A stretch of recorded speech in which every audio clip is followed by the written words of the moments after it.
Shalom and welcome. I am Barbara Hassan, and this is my daughter, Heather Bridger-Ulloa. As you entered, you may have noticed a plaque on the upper left of the building. Our thanks to Cody of Premier Signs for its creation and permanent placement. We stand before you in reverence to restore the memory of this historic building. Listen now to these words from Deuteronomy 6, verses 4 to 5. Hear, O Israel, the Lord our God, the Lord is one. Love the Lord your God with all your heart and with all your soul and with all your strength. This biblical injunction was the impetus for the founding of Shearith Israel Jewish Congregation.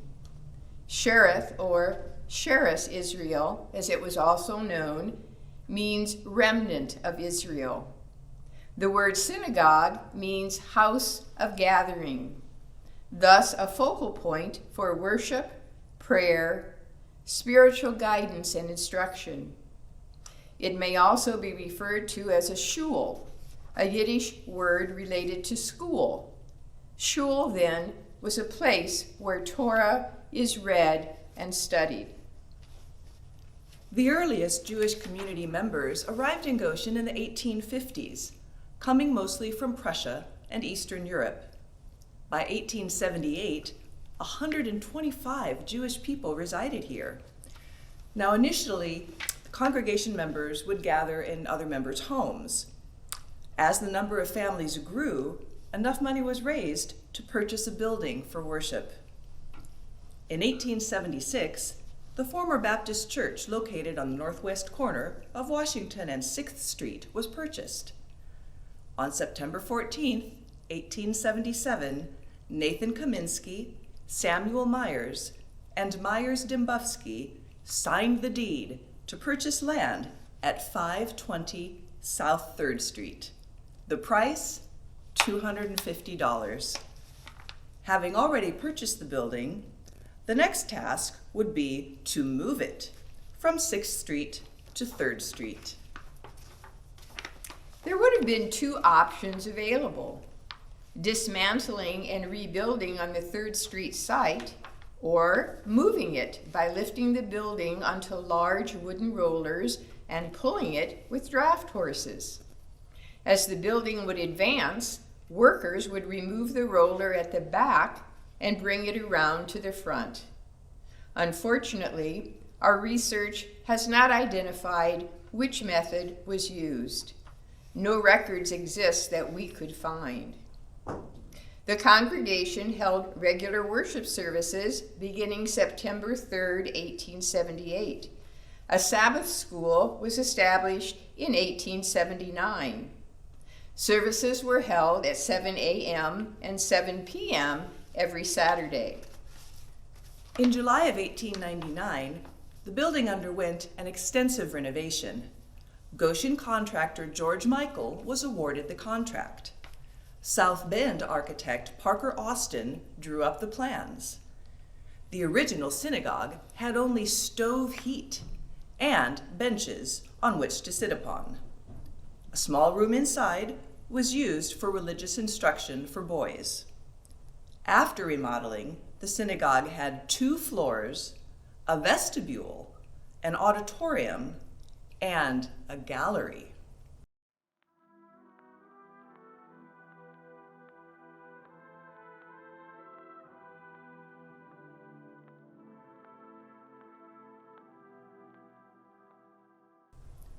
Tradition holds that a partition must be in place between men and women.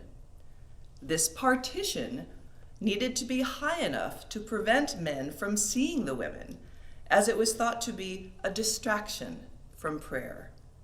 Thus, we have the gallery, which you can see above us.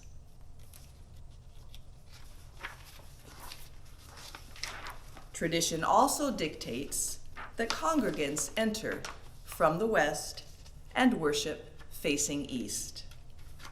By 1907, there were 139 Jewish community members. The majority of downtown businesses and merchants were Jewish, and they worshiped here where we stand today. However, by 1927, only 51 Jewish people remained in Goshen. Shearith Israel congregation was disbanded in 1932, although the Jewish Ladies Benevolent Society continued their charitable activities. Rabbi Harris Weinstein continued to conduct some services on high holy days until the building was sold in March of 1939. Let us now take a few moments to acknowledge those who worshiped here, those who came to worship free of fear, those who shared their joys and sorrows with each other, hearts uplifted by their Jewish community. We recognize and honor the founding members of this congregation: Nathan Kaminsky, Samuel Myers, Myers Dimbufsky.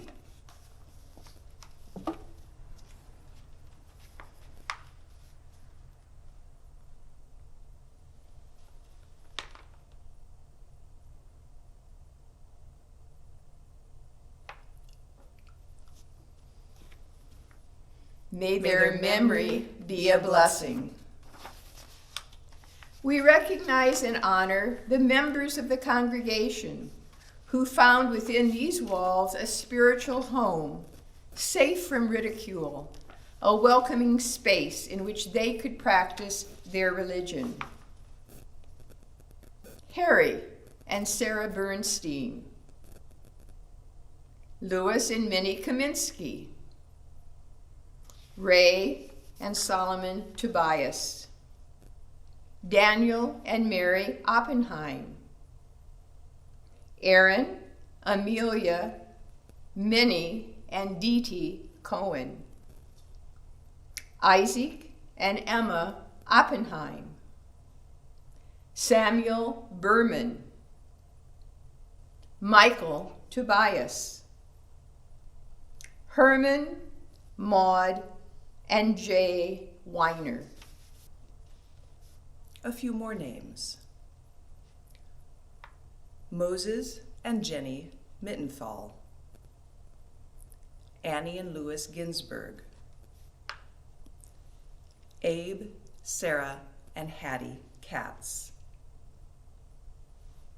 Bertha, Gabriel, Robert, and William Wolfe.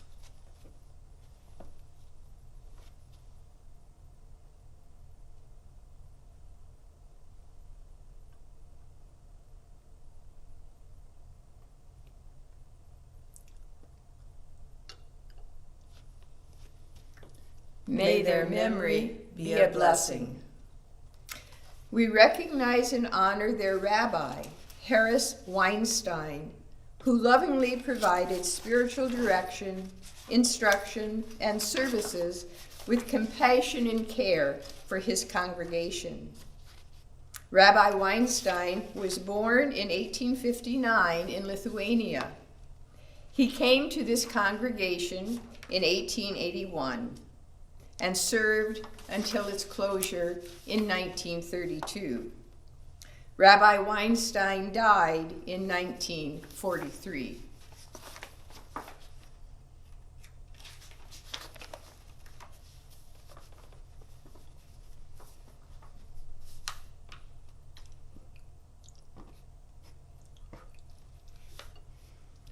May his memory be a blessing. We recognize and honor the women of the Ladies Benevolent Society who supported the congregation through life events, weddings, bar mitzvahs, funerals.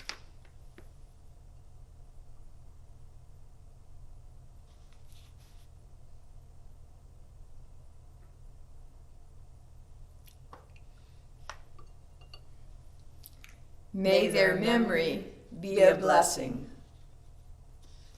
We now recognize two special members of this congregation without whose love neither myself nor my daughter would be here. Clement Bickert and Jenny Mintz Bickert, my maternal grandparents.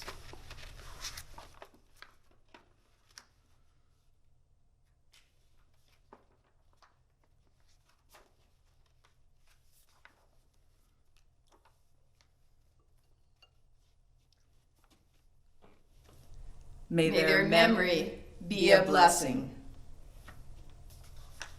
As we prepare to leave, we would like to share a Jewish blessing. May this place be a sanctuary of everlasting peace, where tranquility resides and joy dwells.